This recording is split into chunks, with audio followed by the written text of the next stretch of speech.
So I guess it's the call to order. Is there any public comment? No. Okay, and then with the approval of the minutes. One thing I did notice on the minutes was that the date is wrong on them. It's showing January. Yes, it is. I'll make that correction. Okay. I'm not sure what part 4 about reorganizes.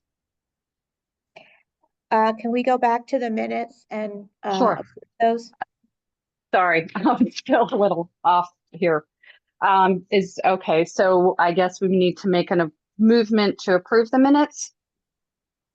Yes, as corrected.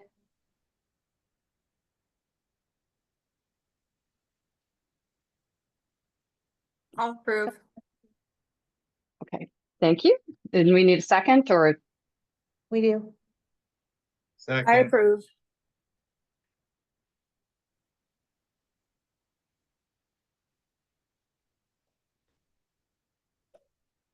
Okay, so then on to reorganize.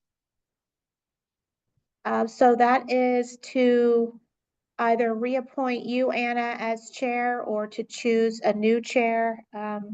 However, the board feels that we have to do that officially by motion and second, and then a vote. Okay, is there anybody who wants to step forward or would like me to continue? I'll vote for you to continue, Anna. Second. Thank you, Savannah. Thank you.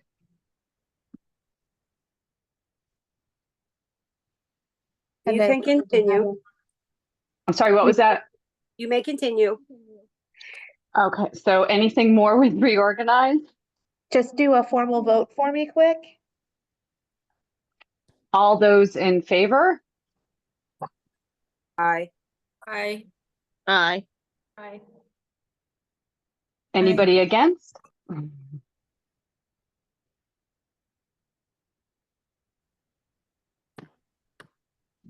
Okay, then I think, is that something we have to make a movement and anybody second or we move on? We have already taken care of that. Okay, thank you. Next is Animal Control Agency report.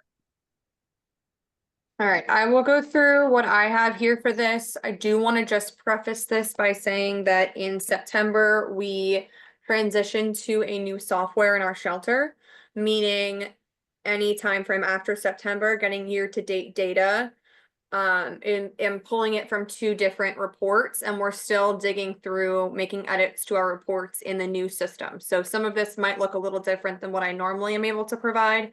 But I'm gonna go through this the best I can. And Shelley, if it's easier after this, I can also send this in an email so that that's easier to have access to. Yes, please. All right, so 2024 total animal admissions from January 1 to today, year to date. Total in all contracted areas and within Berks County in general, so whether we have a contract or not, 3,043 is the total number.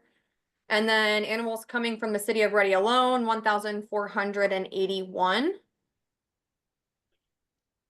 DAP, which is our Department of Animal Protection, dispatches in the entire county for the year to date, 677.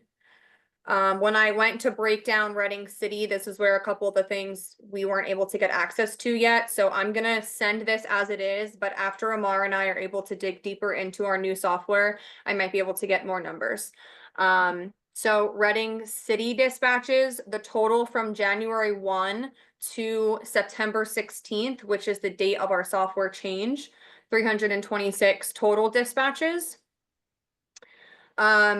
Year to date though, including Reading City items, we have 76 cases that were returned to fields, 13 complaints for keeping of exotic animals, 14 complaints for code red or code blue, 18 complaints for 6 or more dogs or cats, 24 throughout the entire county for injured animal response. So I know that's a little different. Normally I have better numbers, but I'll send this as it is, and then when Amar and I can dive a little deeper into that, I'll send an update if we can separate the city differently for our new software. That's all. Okay, thank you, Savannah. Okay, old business. I have outdoor feeding. So I think what we were waiting for was basically the language and stuff to work with the city's communication coordinator. Correct. And so Charlie and I had a meeting this morning, reviewed a lot of that. I will be putting together a flyer or a brochure, one or the other, in English and Spanish. And then we'll dilute that down a little bit further so we can work with some social media posts. Okay, and was that going to be for just the feeding of the outdoor animals, or was that going to include what we were saying, the most common things for like cats and dogs? Yeah, it's going to be some common things describing Good. what a nuisance pet is, some sanitation issues, the code blue, code red, which we want to touch on the code blue first on social media since we're getting to be that season. The 6 or more dogs and cats and exotic animals. So we're going to do a series of things that touches on the top issues, and get started with that. And I will share any of that with all of you before anything is published. Wonderful, wonderful. Okay, and then 620 Mulberry Street, the cat rescue. Any updates on that? On our end, last involvement we had was October of 2024 was the last complaint we received. Owner was being evicted and we left contact notices. We had a phone conversation with them. However, after that, we had no other contact with them. They refused to return phone calls. No answer when we were at the property. So I don't know if Codes had anything else additional. I know they were also involved with that property, but as far as our department goes, that was the last involvement we had, and they were allegedly being evicted from the property. I'm not sure if they're even still residing there. No, they're not residing there anymore. Okay, we don't know where they are now, correct? No, I don't. I had somebody I don't really know messaging me about this house and going on a crazy multi-minute paragraph rant, and they say that the house went up for a sheriff's sale. Okay, if the residents are no longer residing there and we have no current complaints for animals inside the home and they're not over the limit if they're not residing, I would suggest removing it from the agenda. Took the words out of my mouth. Okay. Next one, 620 Mulberry. Nope, never mind. 952 North 10th Street, more than 6 dogs or cats. This was the one where they were reporting that there was a lot of cats in the basement. Last complaint we had was 7/11/2024. Same thing, left contact notice, no response by any owner, and it was forwarded over to Codes at that time. And I have a note that I guess Charlie was going to research the property to determine the contact info, if there was any contact information. I believe this is the one that Errol had actually contacted me, and the owner was also in a convenience store on 8th Street. We could not get any response from the owner directly, but when we actually went to the property, we couldn't get access to find out if there was anything actually there or not. Am I right, Savannah? Were you the one that contacted me? Was that Rachel maybe? It would have been Rachel if it was in July. Because the owner of that also owns the convenience store at 8th and I can't think of it. It's right below Spring. It's the one in the middle of the block. And at that point, when we couldn't get any access, we can't prove anything's there. Nobody will let us in. Right. I mean, we had the same issue too. So if we leave a contact notice, no return contact by the owner, there's no additional phone calls, no witnesses. There isn't much else on our end as well. So there hasn't been any additional complaints since July, correct? No, not to us. We haven't had anything in codes. Okay, so we've basically done everything we can with this until there's another complaint. So we might as well remove that from the agenda as well. I would recommend, yeah.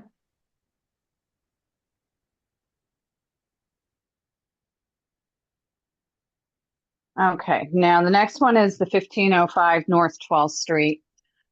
This is, I believe, the Huskies property. Now, as I stated before, it's kind of, and this is the same address as the most recent incident with the Huskies. Is that correct? That's Yeah, correct. correct. And what I will say is this is on the previous agenda because of the more than 6. However, at that time, there were not more than 6. So now if the photo that was provided earlier today is accurate from this week, No, there that's would old. be, That's old. The email I Okay, sent. so- I was okay, showing how he doesn't contain, like, you guys Right. know those Huskies can go over that with Yeah. minimal effort.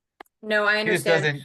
doesn't, And then that would make, I mean, so this was on for more than 6 because at that time they did have more than 6. However, the most accurate information we received from the dog warden is that they are no longer over the limit. So unless there is a new complaint with more information that they are over the limit, there would be no reason to have a conversation regarding the more than 6 because at this time they are not over the limit at that house. Okay, so at this point, since they are not over the limit, this should be removed because it is now in the hands separate incident. It is now in the hands of the court system. Correct. As So- far as it staying on the agenda for over the limit, yes, because they no longer are. Okay. I have a question on that situation before we move on. And I have no idea, how this goes. So the last 2 times his dogs killed a dog, he got a summary offense in the mail for failure to leash your dog, and then maybe harboring a dangerous dog. I forget. I'm getting a lot. I talked to the dog warden he gave me an earful on Monday. Is there anything that can be done by the city?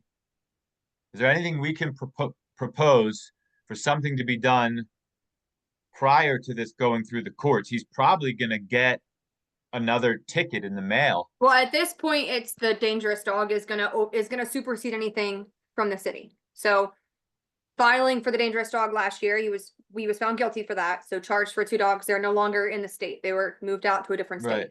So if this happens again, doesn't matter if it's a different dog, if it's the same owner, happens again, it's up to the state, not up to the city, can require them to be euthanized. So this is what we're gonna get. That's This is a whole terrible. other topic to have a whole other conversation that I do think should be separate than this meeting today.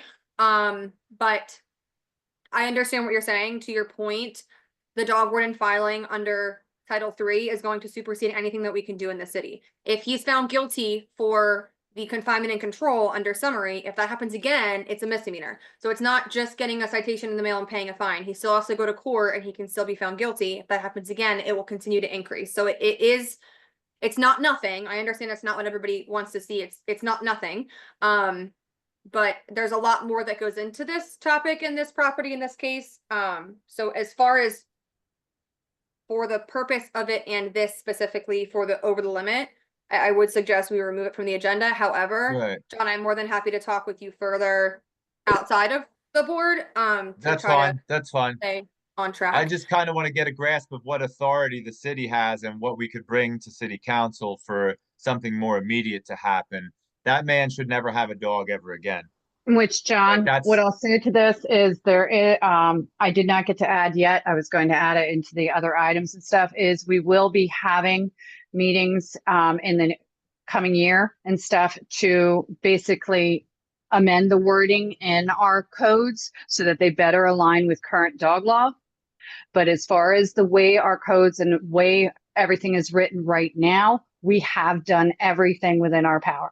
So at this point, there is not anything more that the city can do about this owner with his dogs. It's more or less in the hands of the dog warden and with the judge. And Yeah, we just have to let that system this- take it. The city Run its changes course. the law. The city changes the law is what they do. They Right, changed but the it's ordinance. also, So We are, what she's saying is that we are having conversations about recommendations to amend the ordinance that we do have as it stands. Whether that happens or not, that will be something that is obviously brought to the animal control board after there's a conversation about what those suggestions are. But that's a discussion with, you know, I mean, I pulled the dog warden and had a conversation with her regarding suggestions on that. And that's going to be a conversation that we have in a meeting, you know, after the new year to kind of look at what we can make changes on this. And then I just pitch want to that make the board sure, and- does anybody not agree that this can't continue? But this is not the place for it, John. This is a meeting of the Animal Control Board for the items that are on the agenda Right. and the things that are within our control, which right now, that's a different conversation for outside of this meeting, which is a public meeting. I'm not totally understanding that, but okay. Okay, which you can actually go onto the city website and you can actually bring up what the current codes are and what our current responsibilities are as being part of the Animal Control Board. They are public Right. information on the city website. If you read the mission statement, I think that it was, okay. I Well, digress. no, I digress. okay. So now going back with the mission statement, because I did look at this and I did read this, and what you have to keep in mind is, let me bring it here. So the mission statement reads, the mission of the Animal Control Board is to promote the public health, safety, and general welfare of the city's citizens of the city of Reading and to ensure the humane treatment of animals by regulating the care and control of animals within the city, not enforcing, regulating. So it is up to us. We can make recommendations for what the codes and the ordinance need to state, but we do not enforce. So we I understand. cannot go out and get those animals or do something with the I owner. understand. Everything's been done. The guidelines need to be reworded and changed to where the city has more authority. The unfortunate thing is that rewording of those ordinances only come at a time after something happens. Well, So that it knows what three needs to be dead done. dogs, 3 dead dogs in 30 months by the same household. I think it's clearly obvious that that man should not have dogs. And I don't think the dog should be euthanized either. That's ridiculous. If I owned one of those I huskies, understand. I understand where you're coming from. I think everyone, I don't think anybody that is on the board would disagree with what you're saying. I think everyone is equally frustrated with the property and what is happening there. We are bound to what the ordinance and the law provides, right? I If understand. people want to, on their own hands, do a petition and do whatever they want to do with that, that's their choice. That's what they want to do. We can enforce as a humane officer or an animal control officer the way the law and the ordinances are set, and that is it. I 100% understand what you're saying, and I'm not saying I disagree with you, but there is in no way would we have the authority to go just remove those dogs because I we are understand. unhappy with what is happening.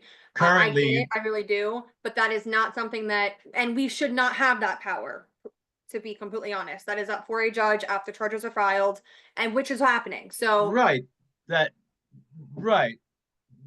Of course, the judge makes the decision. You don't just go do it because you think it's a good idea. But all right. I have a question. John, it's not that anybody disagrees with what you're saying or anything else. It's just that this meeting is not the place for it. It's something for outside of this meeting. It needs a Okay. different, Okay. okay, I have a question. Mhm. go ahead. Where does the dangerous dog enforcement situation come in? Is that dog warden territory? for Berks County, yeah. So each county is assigned a dog warden. Okay, so that's dog warden to assign them as dangerous dogs? They would file the charge and then we would go to court and then the judge would decide from there if they had enough evidence to deem the dog dangerous. Savannah. So like what Sorry.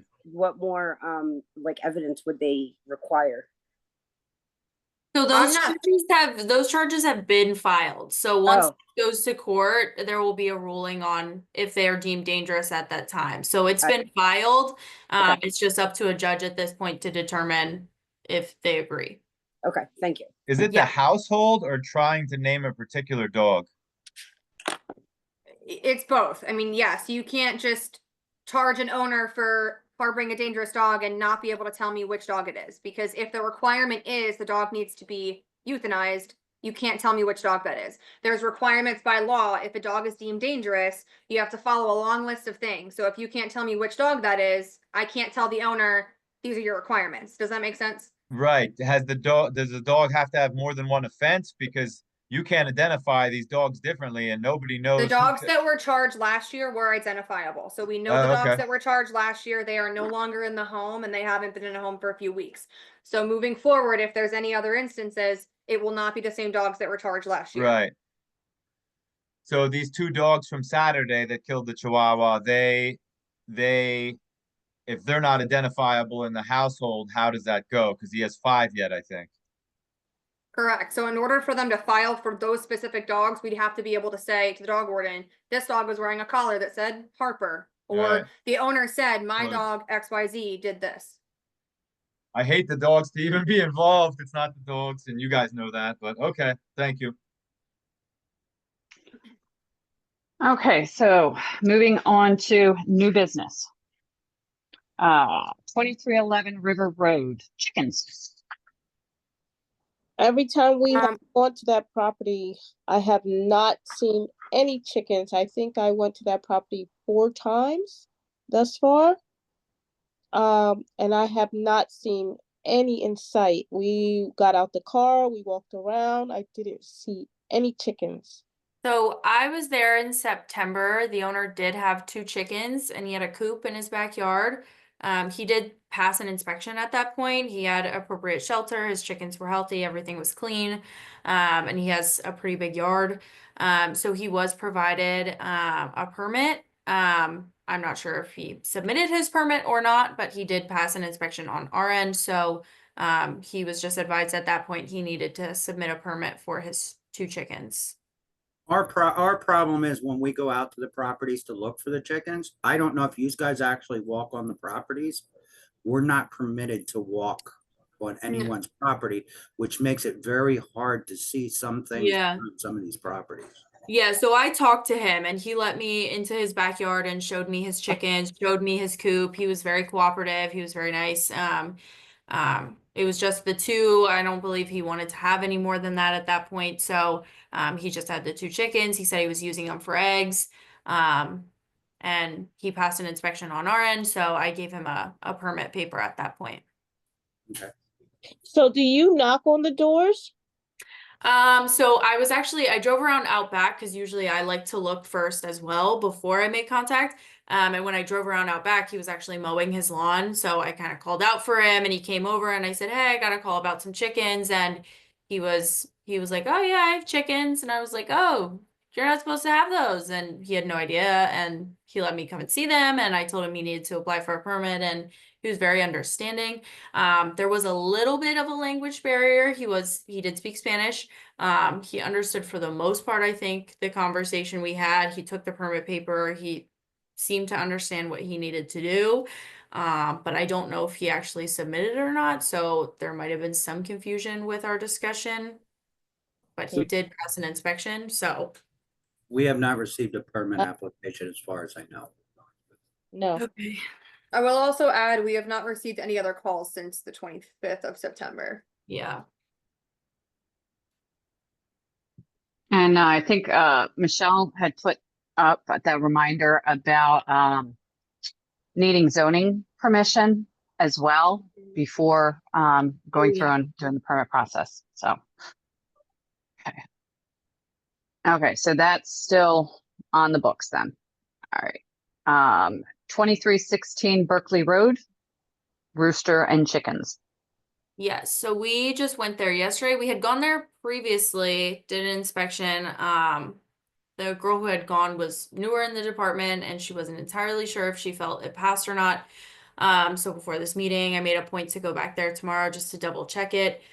He does still have all of his chickens. It would pass an inspection on our end. He has quite a large enclosure for them. They are all healthy, very clean.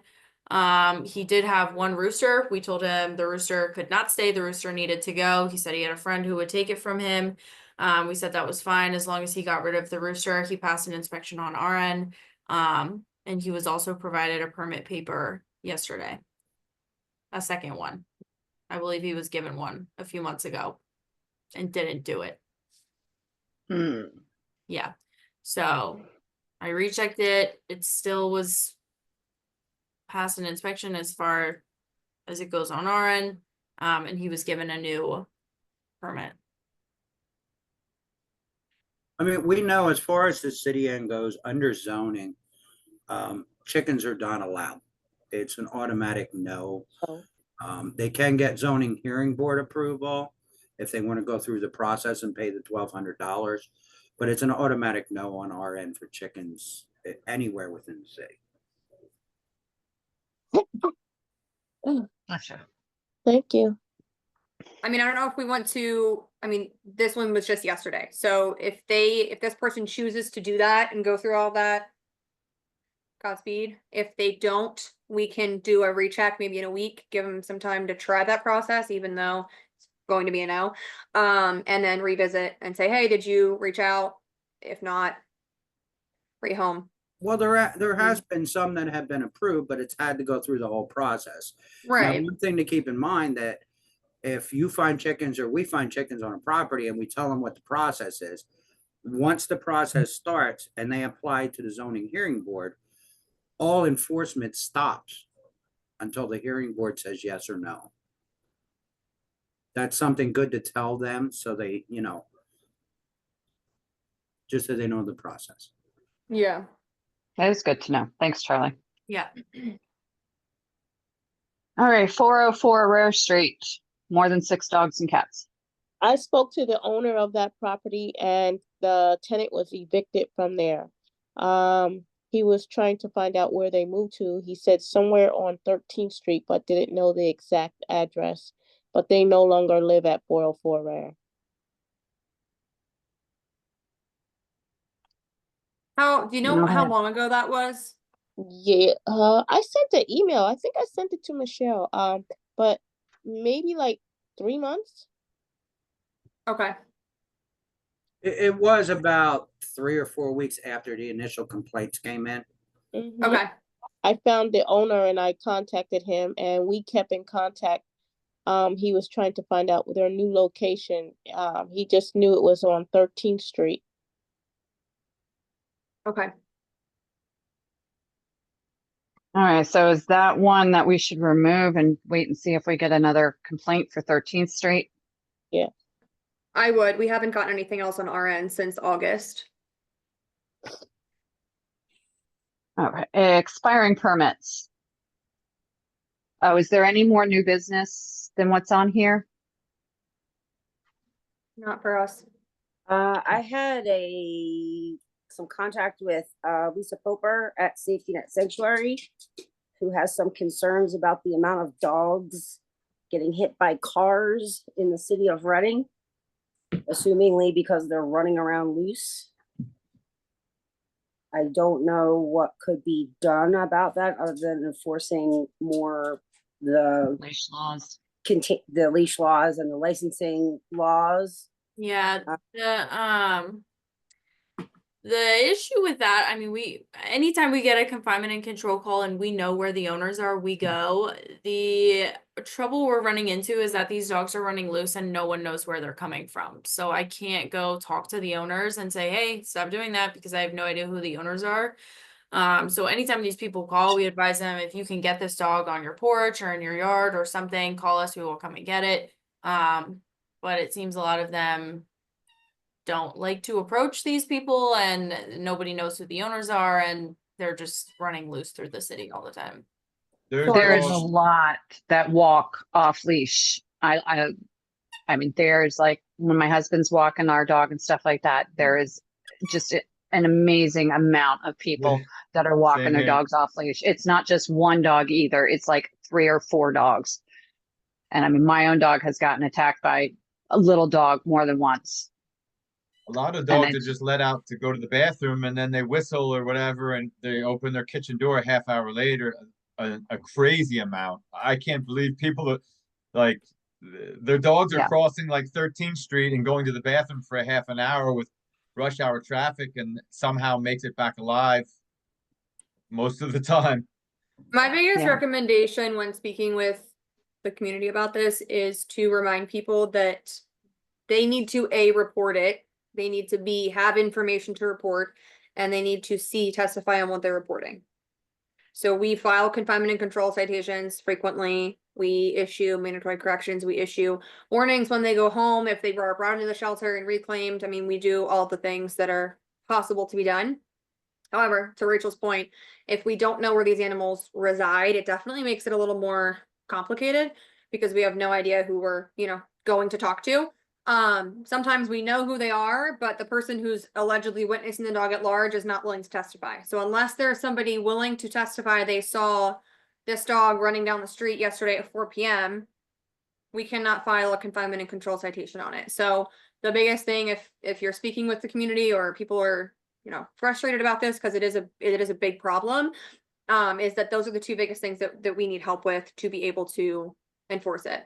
The Reading police have been a lot better too at helping out with that and filing confinement and control if they're the ones on scene and they're seeing it happen, which has been very helpful. But unless one of our officers sees it with our own eyes or it comes into our shelter, that makes it easier because obviously I know it was at large, came into my shelter. But if it's just running down the street and you call and say, hey, this dog's running down the street, it lives at 1, 2, 3, 4th Street, but I don't want to be involved and you can't have my name, we aren't able to file for that. So that makes it a lot harder. But I mean, I can absolutely tell you anytime the girls do get a call and they have all the information, they definitely file for it. It's getting the community to be open to willing to help as well. And that's Michelle? one- Go ahead. I was just gonna say, maybe with the brochure, might be good to have like a little blurb on that, more or less just kind of along the same lines as like, if you have an animal issue or if you have you need the steps, more or less, we need to know who the offender is or something. I don't know the exact wording for that, but it might be a good little blurb to have in the brochure too, to help out the animal control officers. Yeah, and if people aren't comfortable testifying, I understand that. But then the animal needs to come into our shelter as a stray, because then I don't need a witness for that. I know it was a stray because it's in the shelter. So if people aren't comfortable testifying to that, the animal should at least be confined and handed over to the Animal Rescue League, so we at least have record of it being at large at some point. And Michelle and I did discuss this morning as part of the media that's going to be put out is the leash law. Mhm. I think we're hoping it's going to help a little bit. I think a big part of some of the things is basic education. Absolutely. As well as the requirements for the licensing and the rabies law too, I think. Maybe. Well, the rabies law doesn't actually fall under the city of Reading ordinances. Okay. They don't, but I think there are things that we can add because whether it's city or not, everybody needs to have vaccinations and licenses. So I think that is something we can add in there. Thank you. Okay. Expiring permits. 2416 High Street, Chicken and Ducks. Okay, we were there yesterday, to check on this. It's a new owner. There's no chickens, no ducks anymore. The person that had the chickens and ducks is gone. Okay, so that can be removed. Yes. 2329 High Street, chickens. Also went there yesterday. No longer has any chickens, got rid of them, ate them, not sure, but they're gone. So no longer has chickens. Okay, remove that one. And 732 Thorn Street. The woman here advised us that a month after her permit was approved, her landlord told her he didn't care if she had a permit, she couldn't have chickens. So then she also had to get rid of them a month after she got her permit. So she also does not have chickens anymore. Okay, blank slate under expiring permits. I will have to say that this summer we had so many less complaints than we had last year for chickens. I mean, We did too. I think if we got 2 or 3, that was about it compared to last year where it was like 2 or 3 a week. Yeah, I do think we're talking about chickens a lot less than we were last year. I think word's getting around. Yeah, I will say though, whereas like last year when we were getting chicken complaints and we'd go out, people were very willing to just like, oh, that's too much work. I don't want to do all that, and they would give us the chickens.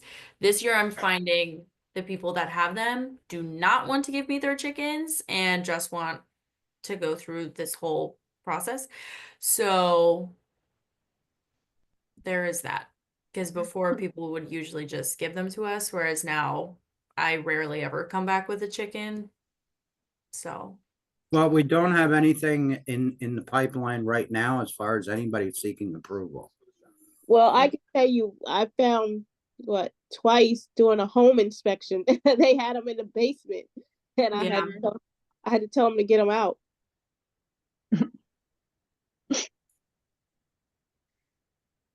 Okay, so is there any other matters?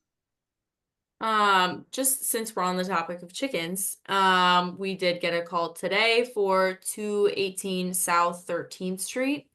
5 chickens, 2 ducks.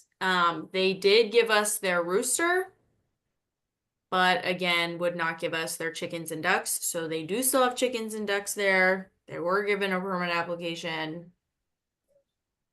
Don't know if they'll do it, but they were given one. They did have a house and everything for them. All the animals were healthy. But we got called actually by police this morning about that. So I had the other officer go out and they gave us the rooster, but they would not give us the chickens or ducks. Shelley, can you please follow up on that tomorrow?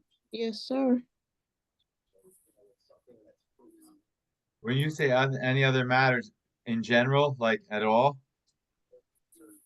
Will that pertain to the Animal Control Board?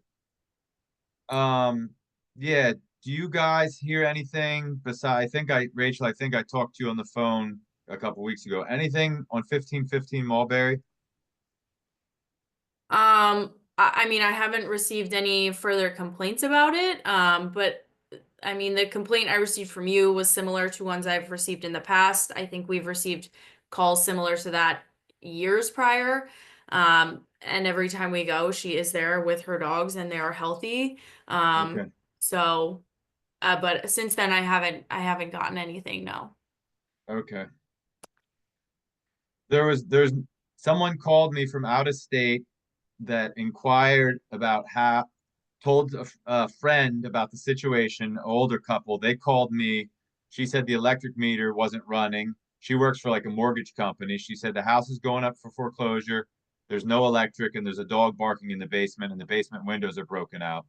And I walk by there with my dog all the time. So I went by there and I whistled, and 2 distinct barks came from the basement. All the lights are out. I talked to neighbors. They said they never see anybody. And Rachel went, and her dogs are healthy. So what, you know what I mean? I pictured like these dogs starving in the basement with nobody. You know what I mean? I can't see them. I don't, Yeah. They were better actually safe than sorry. overweight. They were overweight. Hey, So good they fat were, dogs. yeah, they're eating just fine. So yeah, and she was there when I knocked. So yeah, everyone was fine. Apparently she's moving out in about a week because the house is getting foreclosed in 3 weeks from when I talked to you. So I don't know. Okay, that's all. Thank you. Okay. So next meeting date, do we want to do it, see if we need to have one, and otherwise say what? Maybe March, if we don't have anything needed before then? Sounds right. Anybody object to that? Or does that sound good? No, that sounds fine. Okay. Before we go, my apologies, Dr. Zalella, we should have introduced ourselves to you and let you do the same to us, since this is your first meeting here, so my apologies for that. Can we take a few minutes for that before we adjourn? I am Corey DeLella. I'm a veterinarian. I work in Fleetwood, and I've been around the Animal Rescue League and the Humane Society and Safety Net and all of them. So hopefully we can help. Well, I'm Anna Miller, and I actually do know you, Dr. Delella, and my daughter actually, I just referred her to you, and you're one of my favorite vets. Excellent. Love that.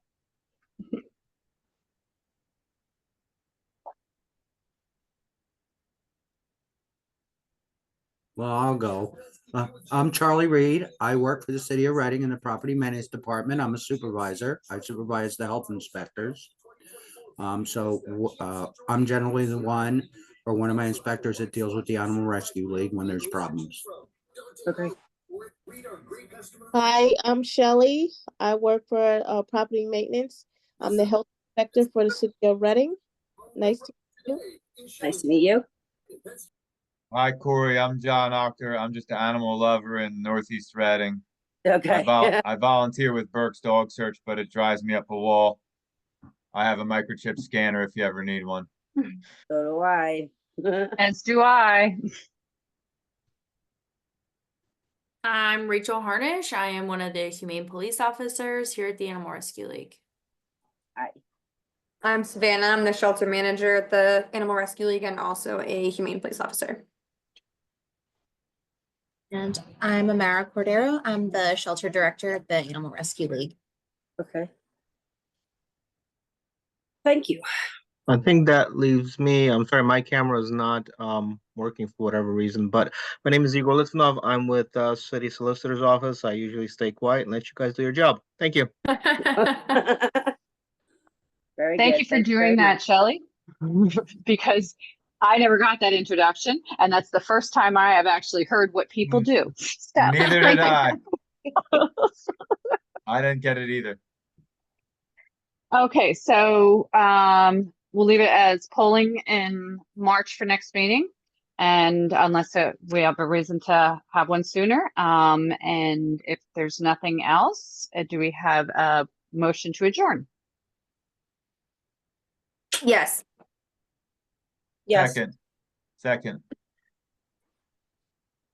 Savannah, I'm going to email you tomorrow so I can get a little clarity on that situation. Okay. I think I'll just ask a couple questions. It'll probably be one email. You can explain it to me, and I just want to understand. You got it. Thank you, everybody. See you guys. Hi. Thank Bye. you. Have a good night.